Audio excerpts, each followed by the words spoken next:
Olá, queridos alunos! Vamos para mais uma aula de História em Casa? Pegue seu livro Trilhas e vamos fazer uma revisão e autocorreção do capítulo 3 no módulo 1, das páginas 286 a 300. Vamos lá? Vamos relembrar o que nós estudamos no início da colonização?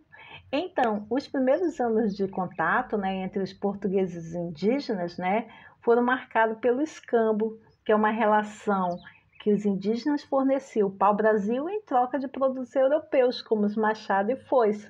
Logo assim que os portugueses chegaram no Brasil, eles encontraram, os indígenas, que foram os primeiros nativos, as primeiras pessoas aqui nas nossas terras. E aí passou a ter a colonização, não é mesmo? Vocês estão lembrados que a colonização, teve início quando os portugueses passaram a ocupar efetivamente as terras, construindo os engenhos para a produção de açúcar. Vamos relembrar aqui, olha essa imagem que temos aqui, os engenhos, e inclusive a maioria dos trabalhadores dos engenhos era formada pelas pessoas africanas escravizadas. E para que não acabasse essa cultura dos africanos, teve a resistência, A escravidão ela era feita de várias formas, essa resistência, como pela preservação de costumes e rituais de origem africana e também pela fuga. Eles fugiam naquela época, para poder manter as tradições deles, não é mesmo? E a formação de quilombos, que nada mais é, quilombos são os ex-africanos que formavam, suas aldeias, com seus costumes, eles não queriam ser escravizados. E aí nós vamos para a primeira atividade aqui, para fazer a autocorreção da primeira página aqui, 286. Leia um trecho da carta de Pero Vaz de Caminha, que enviou ao rei de Portugal, De ponta a ponta e toda a praia muito formosa, pelo sertão nos pareceu vista do mar muito grande, porque estender os olhos não podíamos ver senão terras e alvoredos, terra que nos parecia muito extensa. Até agora não podemos saber se há ouro ou prata nela. Então, isso aí é uma carta do Pero Vaz de Caminha, que era o escritor na época, que mandou para o rei de Portugal. Então, baseado nisso, na letra A, os portugueses tinham um grande interesse em metais preciosos. Sublinhe um trecho do texto que confirma essa afirmação. Então, até agora não podemos saber se há ouro ou prata nela. Ele está confirmando, Então, se você registrou isso aí, parabéns, está correto. Os portugueses também, na letra B, com base na carta de Pero Vaz de Caminha e nas informações que você leu nas páginas anteriores, faça um desenho que contenha os elementos indicados abaixo, que são pau-brasil, indígena, português e escambo. Tenho certeza que vocês já fizeram um desenho bem bonito representando essas palavras aí, não é mesmo? E aqui na página 289, leia o trecho abaixo que trata da ocupação da colônia.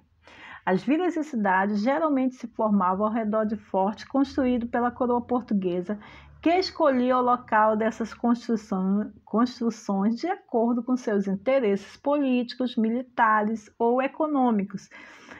Para a fundação das vilas, uma cruz era erguida em um local de destaque. Depois eram escolhidos os lugares mais apropriados para a construção do forte, da câmara, da capela e da enfermaria. Letra A. Ligue cada elemento da coluna da esquerda à sua descrição. Então, o que era o forte? O forte era a construção, onde ficavam os militares e os armamentos, que naquela época tinha muita guerra, então eles faziam o forte. A Câmara era a sede do governo da vila ou da cidade, conforme estudamos anteriormente. Capela era o local onde as cerimônias católicas e a enfermaria era o prédio onde os doentes e feridos eles eram tratados.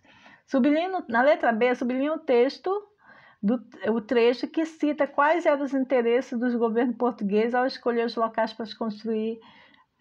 para construir as fortificações. Já está sublinhado, não é mesmo? Observe lá no texto que já está sublinhado. Interesses políticos, militares ou econômicos. Agora vamos falar relembrar sobre o que foi a mão de obra africana, Então, com o aumento da produção da açúcar, né, no Brasil, os colonos eles precisavam de mais de mão de obra, né? Mas o que é mão de obra, vocês estão lembrados? É justamente o trabalho, né, das pessoas, né? A mão de obra deles.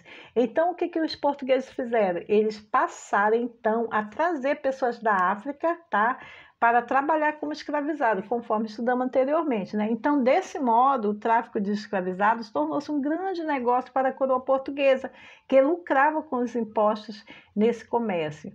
Os africanos, alunos, eles eram trazidos em navios, em espaços muito pequenos e sem as mínimas condições de higiene, ou seja, eles viviam em condições precárias, né? Muitos deles morriam no trajeto, né? Quando vinham lá da África, lá para as terras brasileiras, para o nosso território brasileiro, eles morriam e muitas vezes, como eles viviam em condições precárias, eles trabalhavam e às vezes eles, quando eles não faziam, eles queriam fugir, né? Eles eram correntados e apanhavam muitas vezes até a morte. Agora vamos para mais atividades, aqui vamos fazer a autocorreção na página 299. Questão 1, analise as imagens abaixo e faça as atividades que seguem.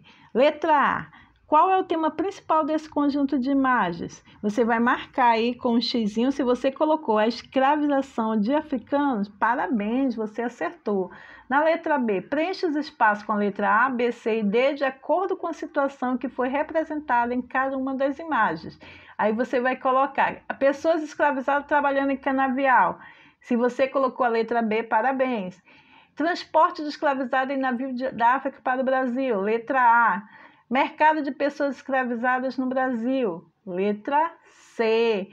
Aprisionamento de pessoas na África.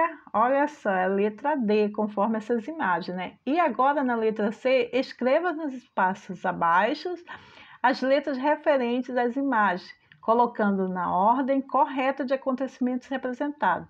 Então, aqui seria a letra D, né?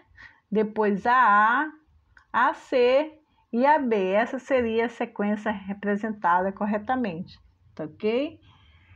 Agora, mais aqui na próxima página, 297, na questão 1, leia um texto que trata as condições do escravizado no Brasil.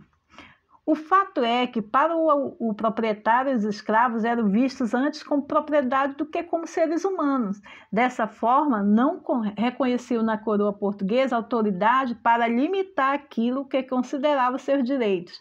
Propriedade absoluta sobre o escravo, condições de vendê-lo, trocá-lo ou até libertá-lo, e principalmente de puni-lo até a morte, se não estivesse rendendo tudo aquilo que dele era esperado. Então, baseado aqui no texto, marque na letra A, marque um X nas frases que apresentam informações corretas. Os senhores de escravizados jamais puniam os escravizados? Isso está correto? Claro que não, né, alunos? Os proprietários consideravam as pessoas escravizadas mais como sua propriedade do que como seres humanos? Isso mesmo, se você colocou isso aí, parabéns, está correto. Na letra B, que direitos os senhores de escravizados consideravam ter sobre as pessoas escravizadas?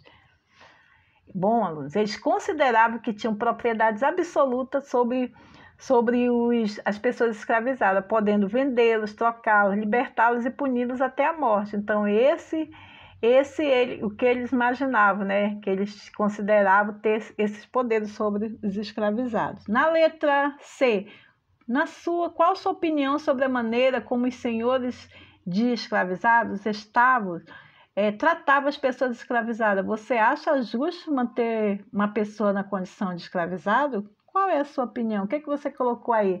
Bom, é uma resposta pessoal, mas eu espero de antemão que vocês falem que isso não é justo, né? Mesmo todos nós temos o direito de ter liberdade, né? Mesmo como diz a nossa Constituição atual de 1988. Nessa atividade da página 300, vamos falar sobre a sociedade formada em torno, né? Questão 1, sobre a sociedade formada em torno dos engenhos de açúcar. Pinte os quadrinhos a seguir conforme a legenda. Você vai pintar, acredito que vocês já fizeram isso, né? De verde, frase com informações corretas. E de vermelho, frase com informações corretas. que vocês colocaram aí? Os senhores do engenho tinham grande poder na sociedade açucareira. Vocês acham que isso é uma informação verdadeira ou falsa? O que vocês colocaram aí? Isso mesmo, é de verde porque é uma informação verdadeira. A maior parte dos trabalhadores livres era muito pobre. Isso mesmo, parabéns, você colocou verde. E as mulheres tinham grande liberdade na sociedade açucareira? Vocês acham que isso é correto? Não, negativo, né? Elas não tinham tanta liberdade assim não, né, nessa época. Em seu caderno, escreva frase com informações incorretas corrigindo. Então, você vai escrever no seu caderno corrigindo que as mulheres tinham pouca liberdade na sociedade açucareira. Na questão 2, cite 3 formas de resistência contra a escravidão no Brasil colônia, né? E aí, um deles é a preservação das tradições dos escravizados, as fugas e os prejuízos causados aos senhores de engenho por meio de atos de sabotagem. Então, essa aí foi uma resistência contra a escravidão, né? Então, o que os escravos faziam, né? Fazia a preservação das tradições deles, né? E as fugas e os prejuízos causados aos senhores de engenho, eles faziam sabotagem, né? Para poder prejudicar os engenhos e poder os senhores liberarem ele. Na questão 3, complete a frase com as palavras abaixo.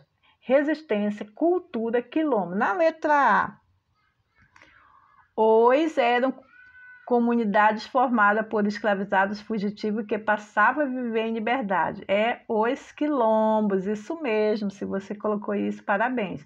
Letra B. Em todo o período escravista no Brasil, houve resistência por parte dos escravizados contra a escravidão. Isso mesmo. Letra C. Os escravizados procuravam manter costumes e tradições de origem africana, preservando assim a parte da sua cultura. Isso mesmo, parabéns. Não esqueçam, se você errar, pegue sua borracha, seu lápis, apague e corrija, tá bom? E não esqueça de colocar lá no autocorreção e a data que você fez a autocorreção. E assim terminamos mais uma aula, né, de revisão e autocorreção. Faça as autocorreção, obrigado e até a próxima aula. Tchau, tchau!